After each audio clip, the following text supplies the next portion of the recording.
Congratulations on purchasing your very own Tesla Model S. We at Tesla are very excited to get you on the road. Before we do that, we want to get you started on the right foot with just a couple of the car's most important functions. We'll kick things off with the Model S key. We'll do an overview of all the openings and trunk space in the car, and then we'll move on to, of course, charging, show you how to get set up for that at home. Let's get started with the key. Right up front, there's a Tesla logo, and there are 3 buttons hidden along the top. And the first third, right around the windshield, is for the front trunk or front. And to open that, all you need to do is click twice.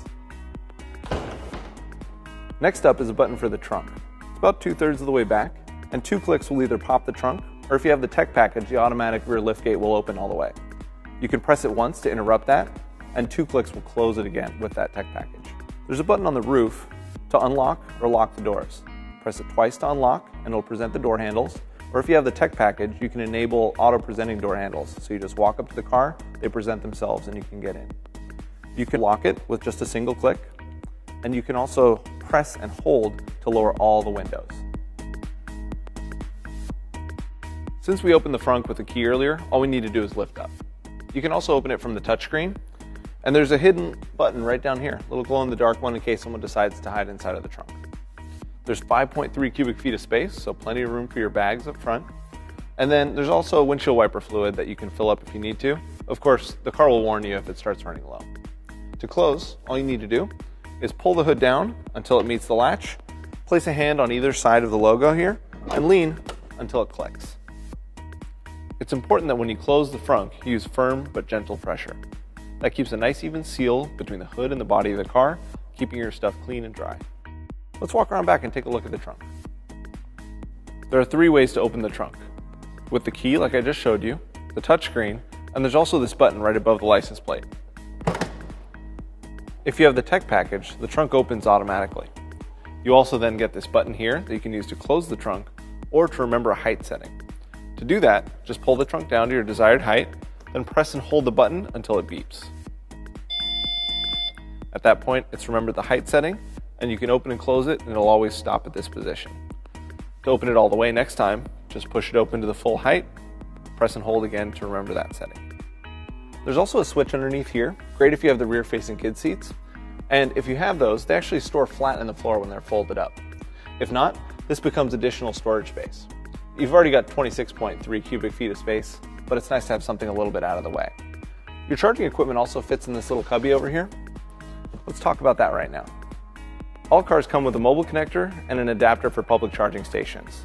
The mobile connector is nice and lightweight and allows you to plug into 120 or 240 volt power.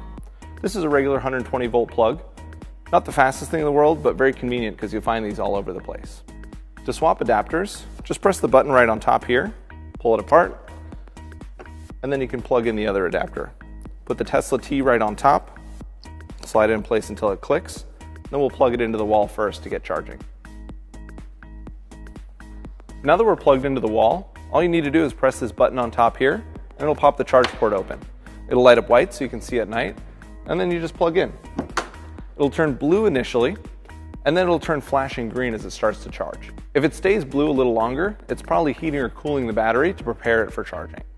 The flashing green will actually flash faster when the state of charge is low, and as it fills up, it gradually slows down and then goes solid green. You can also see the charging status on the instrument panel when the car is unlocked. You'll see the voltage, the current level, the speed at which it's charging in miles, and the total miles available. If you lock the car and walk away from it, the green flashing light will eventually go away so it doesn't attract attention. If your car is equipped for supercharging, everything works the same as what I just showed you, whether you have single or twin chargers, and you don't need to bring any equipment with you. You just plug it right in, and you'll notice that it charges much faster. It charges very quickly for the first half of the battery, and then it'll gradually taper off as the battery starts to fill up. For this reason, you don't need to fill it up all the way with a supercharger. You can just charge very quickly for as much as you need to get to the next supercharger or to your destination. There's no harm in stopping a charge midway or starting a charge midway. It's actually most practical to just plug the car in when you get home, let it charge while you're sleeping at night, and unplug it when you're ready to go in the morning. When you are ready to unplug it, all you need to do is press and hold this button here, pull out the connector, close the charge port, and you're ready to go. Since we have the charge port open though, let's take a look at public charging station adapters. Public charging stations typically have a plug just like this, And we include an adapter for Model S that plugs right on the end of it.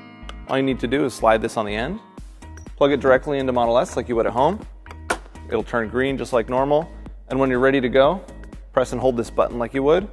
That'll pop this out. Pull the whole thing out as one assembly and then remove the adapter. The adapter locks to the charge port anytime the car is charging and locked. So if for some reason you need to remove the adapter on its own and it's locked to the car, just press the open charge port button to release it. That's all there is to it. Now that we're done with charging, let's take a look at the door handles and a few things I want to show you in the back seat as well. You saw we extended the door handles with the key earlier, and they'll go back in on their own if you drive off, lock the car, or just let it sit for about a minute. You can open them back up again as long as the door is unlocked by pressing on the door handle like this, and then to open it, just give it a little tug. Let's take a look at a few things inside the car. Since the rear door handles are fully electric, we've included a mechanical release on either side below the seats. You can pull those inward just by lifting up a small carpet flap. The rear seats also fold down 60/40, and all you need to do is release a small mechanical lever back here, fold it down, and you get 58.1 cubic feet of space, tons of storage. Now that we've covered the outside of the car, let's hop in and take a look. You'll notice that the screens power on as soon as you open the door. I'd like to go over the steering wheel controls and instrument panel with you. On the left side, it mostly covers media, so we can skip forward and back between tracks with the top and bottom button. We can go up and down with volume using the scroll wheel, and we can also click on the scroll wheel to pause or mute a certain audio track. We can also click and hold on this scroll wheel to choose what we want to see on the left side of the instrument panel. We can scroll down and see energy, see the energy usage we've had over the last 30 miles. We can also see trip information and navigation if we had a route. If we had a route, it would automatically populate this left side, but you can always come back to one of these previous ones. To start the car, all you need to do is press the brake pedal. It already knows I'm here because there's a sensor in the seat. So I press the brake, it flips over the center screen, gives me some lights on top for warning lights, and then shows me my speed on the left side, again in the middle with that large 0, shows how much range I have available, and on the right side we see how much energy we've consumed instantaneously. So right now it's an orange line right around 0. As we accelerate, that orange line builds up and shows how much you're consuming. When you regenerate, when you lift off of the accelerator pedal, the car will slow down and it'll start recharging the battery, and this shows you a green line of how much is going back into that battery. You can also see what gear you're in on the bottom. So it's in park right now, but reverse or neutral would show there. The reverse neutral selector is right here. So I can press down for drive, I can press R for reverse, and just a little half click in between gives us neutral. Pressing on the end gives us park. And if I need an emergency brake while driving for whatever reason, you can just press and hold and that'll actuate the emergency brakes. On the right side, we have voice control with the top button. So I can press and hold on this and tell the car to navigate to a location. I can also ask it to play a certain track. So if I wanted to do that, I would press and hold, wait till it says recording, and then say something that it would do. So, play Rolling Stones. Let go of the button, and then it'll search for what I'd like to do. It now brought up Rolling Stones here. I can press on that on the touchscreen, and the car will automatically start playing Rolling Stones. I can see that on the right side using the same control here where I hold down the scroll wheel, and now I can choose between these different choices. So, media, and now I see that the car is playing Rolling Stones. Very cool. We can also use the bottom button to choose the menu here. We can customize or we can choose the phone menu. So if I click on the scroll wheel on customize, I now have a choice of what I'd like to do with this scroll wheel. It's currently set to all, and that allows us to cycle through all of the different choices here. Climate temperature, fan speed, display brightness, sunroof, media source. I can also initiate a phone call directly by choosing phone, and then I can choose my recent calls or contacts. So I can scroll through all of my recent calls. I can go back by pressing the menu button again, choosing contacts, and then I can scroll through my entire directory in alphabetical order. Now that we've covered the steering wheel controls and instrument panel, let's move on to the touchscreen. You'll notice that the touchscreen is separated into 4 distinct areas. There's a bar across the top that's always stationary, and to start with, there's a status bar on the very, very top here. You have the temperature, you have a shortcut to the charging menu, home link, driver controls, a shortcut to what version you're looking at, the Bluetooth menu, the car's 3G signal, time, and whether the passenger airbag is on or off. Let's go through those one by one. Let's take a look at the charging menu. The charging menu shows you how many miles are available on the car, gives you a visual representation of that, allows you to choose between standard and max range mode. Standard mode is 85% of the battery's charge. This is good for day-to-day life. It's great for long-term battery life to stay away from the extreme levels of the battery. But if you're going to take a long trip the next day, it's a good idea to charge into max range mode. Max range mode charges the car to 100%. That fills it all the way. It's a little bit bad for the long-term life, but it gives you the full range of the car. And it'll stay in that mode for about 3 days unless you set it back, and it'll occasionally remind you to switch back to standard. Switching back to standard takes you back to 85% again on your next charge. The charge current is really only to override the charging current downward. The car automatically knows what to charge at, depending on what it's plugged into. The mobile connector, for instance, those adapters I showed you earlier, they'll actually automatically lower the current based on what type of plug they're plugged into. But if you need to lower it for whatever reason, you can just tap this downward a little bit and that'll lower it. You can also open the charge port directly from here with just a quick tap. Cars equipped with the tech package have HomeLink available. You can create a new HomeLink just by adding in a name, press Create HomeLink, and then the car will walk you through the instructions to set that up. You'll need your garage door opener and maybe a ladder to get to the button on your garage door opener to program it.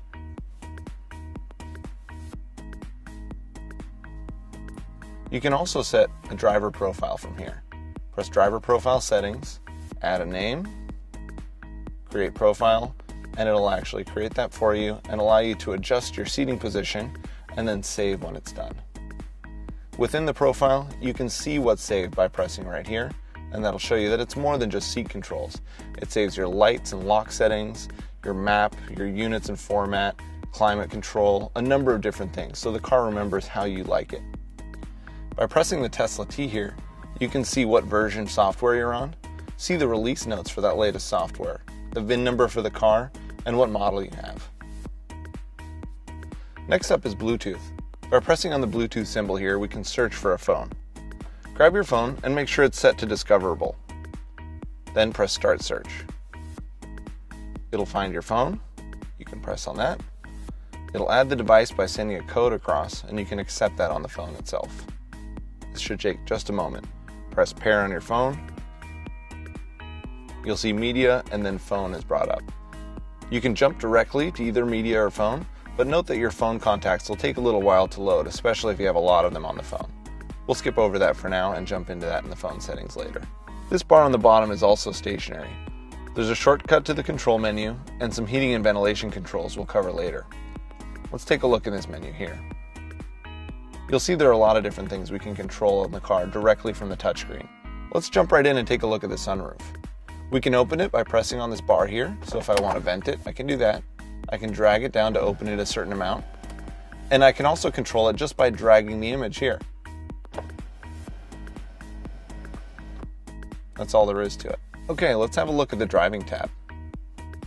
In this, you can choose the height for the suspension. Although it's automatic for normal use, it'll lower itself at highway speed if you have the air suspension option. But you can then choose a high or very high setting, for instance, over a steep driveway. The jack button just disables it so that if you're changing a tire, it's not going to automatically try and level itself. The steering mode changes the effort of the steering. So what that'll do is the Sport will give you a stiffer, tighter steering, a little more feedback, whereas the Comfort lightens it, makes it a little bit easier to drive in the city. Traction control allows you to turn off the traction control for the rear wheels. The stability control will stay on, but it allows you to have a little bit of fun with the car. Of course, that's going to use up some of your tires, so we recommend you keep that on. Regenerative braking allows you to lower the amount of force you get when you lift off of the accelerator pedal. Driving in standard is great, it's much more efficient, and it mimics more what you would feel in a manual transmission car when you let go of the accelerator pedal. For someone who's used to an automatic, maybe the low setting is better for them, but you should note that it's a little bit less efficient. You'll get less energy back when you slow down by letting off the accelerator pedal. You also have a choice of whether you want what we call creep on or off. That also mimics an automatic transmission. When it's on and you release the brake pedal, The car will crawl forward or backwards depending on which gear you're in. Next up, we'll jump into the Trips tab. You can see how much energy you've used since your last charge, and the distance that you've traveled, and what the average energy per mile has been. You also have two different trip meters that you can set independent of that, an A and a B trip, much like you would have in a normal car, except these also save your energy usage, the total energy and the average energy per mile. Let's jump into the displays now.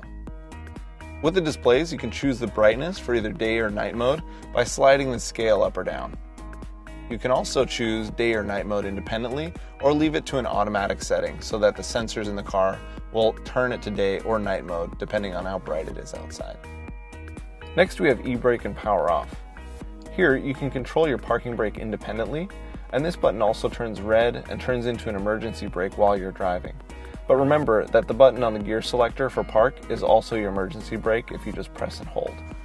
You can also use this to turn off the parking brake to leave the car free rolling at, say, a car wash or somewhere else where you may want the car to be free rolling. To do that, press the blue button here while your foot's on the brake pedal. That will disable the parking brake, and then you can power off the car by pressing this button here. Then when you get out, it won't automatically put the car into park. The car will give you a quick warning, and then you can power off. In order to turn the car back on, all you need to do is hop in, press on the brake, or touch on the touchscreen, and then you can press here to actuate the parking brake. On the bottom, we have access to open the front or rear trunks, lock or unlock the doors, and open the charge port. On the right side, we have dome light settings. We can turn the ambient lights on or off, turn the daytime running lights on or off, the fog lights if you have those, and then you also have headlight settings, which you can just leave to auto. Remember that you always have the hazard lights on this button right here, and one of the cool things is you can actually see a representation of the lights that are on this screen directly. Next, let's have a look at the settings tab. Under this, we can take a look at our media player accounts. We can also look at our maps and navigation magnification as opposed to zoom, which is a little different, and also set the home page for our web browser. We also have access to our driver profiles, which we discussed earlier in the status bar. And we also have access to units and format. You can set distance to miles or kilometers, your time to 12 or 24 hours, temperature, Fahrenheit and Celsius, charging units to show distance or energy while you're driving the car, and also your range display, whether you want rated, which is the EPA rating, or ideal, which is closer to a 55 mile an hour cruise. Next, we have vehicle controls. You can adjust whether you'd like the doors to lock when you drive away, the child protection lock for the rear doors. You can also set with the tech package walk-away door locking, whether you'd like the door handles to auto-present. You can also turn mirror auto tilt on or off while reversing, turn the alarm on or off. You can choose whether you'd like the headlights to stay on for 2 minutes after exit, and you can also turn on range mode, which lowers the output of the air conditioning and heater and will turn on seat heaters first while warming the cabin to save energy. You can also turn on access to the mobile application from here. And finally, we have HomeLink. This is a shortcut to the menu we saw earlier, allowing you to set up a garage or gate opener. Also on the bottom here, you have controls for the seat heater and heating and ventilation controls. The seat heater starts off nice and warm, and you can step it down from here. You can also choose temperature by pressing up and down on these, and if you like, you can sync it with the passenger side or choose separately. You also have the front defroster, the rear defroster, an on or off button to turn everything on or off, and you can even customize right here. Open this up, you can choose the fan speed independently, you can choose the direction, whether you want to recirculate, or turn the AC on or off. There's also a redundant volume control for the passenger in the bottom right corner. Let's take a look at the applications. You can see that we have media and navigation highlighted here. The media is on top and navigation is on the bottom. If you want to open something on the top, all you need to do is tap on it. So we can tap on energy, it'll open right up top. If we want to open media on the bottom, what we can do is we can press and hold, and you'll see you have an option for 2 different screens. We can open that on the bottom there. You can also switch in between them by pressing this arrow, and we'll swap between the 2. If you'd like, certain applications such as navigation and web will go full screen just by pressing on the button in the bottom left corner. It's all very fast and allows you to switch between the 2. Let's go over each in detail. starting with media. You can see that we're playing Slacker Radio right now, which we selected earlier.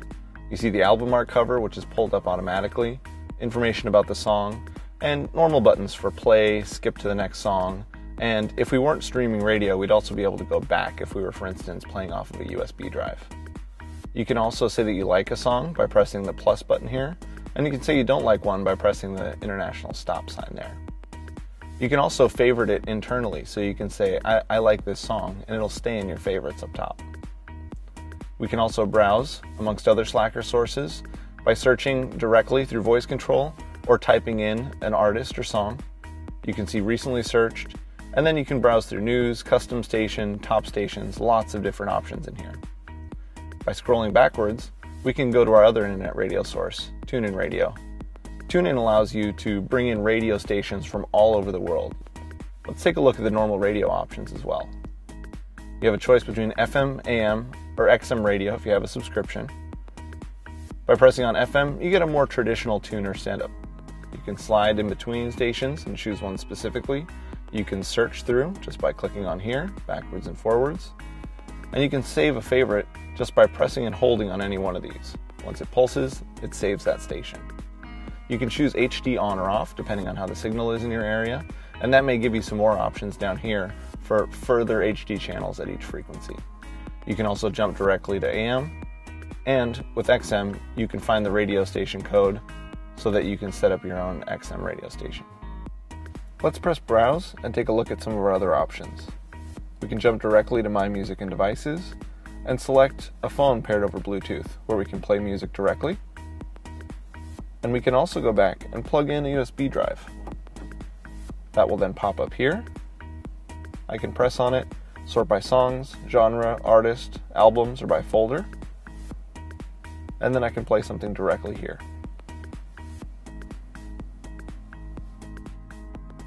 Under Favorites, we have all of our favorite radio stations, in addition to favorite tune-in stations, Slacker stations. A variety of different things can be sent to favorites, and you can have them all in one collection here.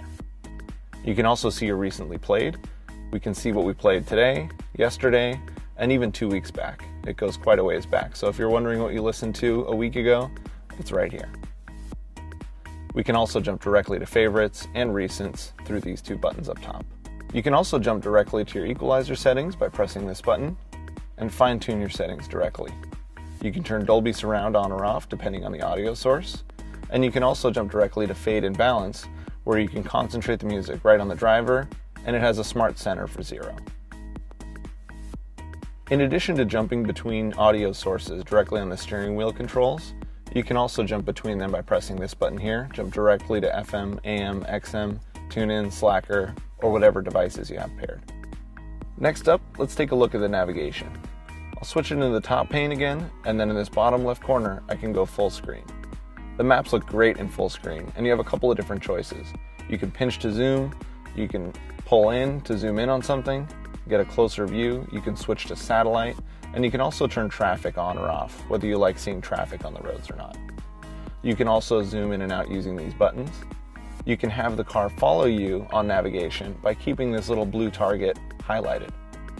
With navigation, you can type in an address directly here, or if you have connectivity, you can just type in, say, a business, and it'll navigate you directly to the closest ones.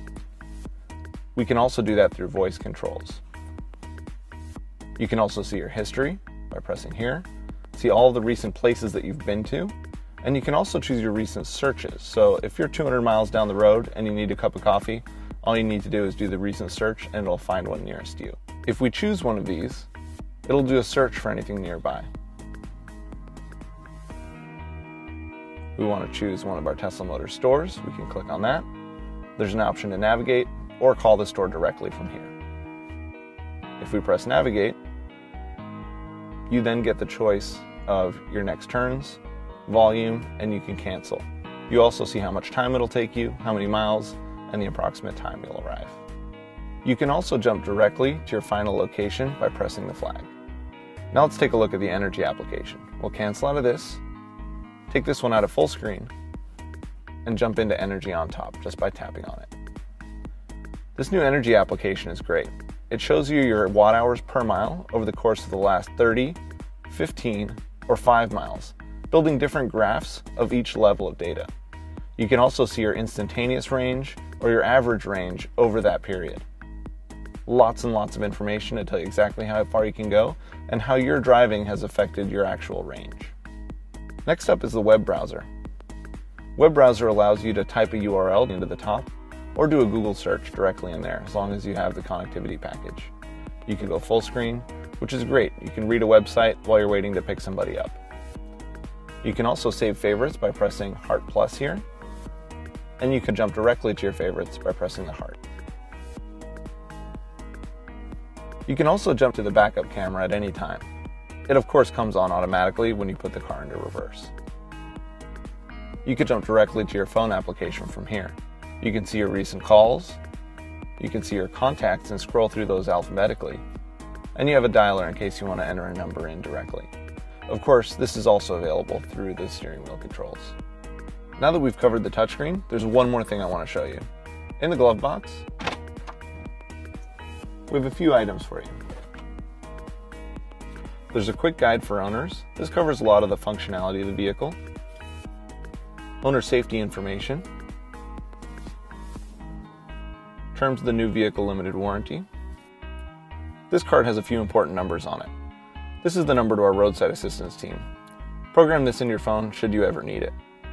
There's also a number that can connect you with our ownership experience team, which is happy to cover any questions you have about living with Model S after you've taken delivery, and our worldwide service team, should you ever need anything fixed on your Model S or just to schedule your annual checkup.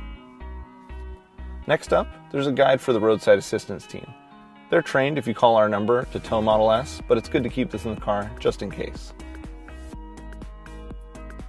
Thanks for taking the time to learn about your Model S. We at Tesla wish you many years of driving enjoyment. Have fun out there.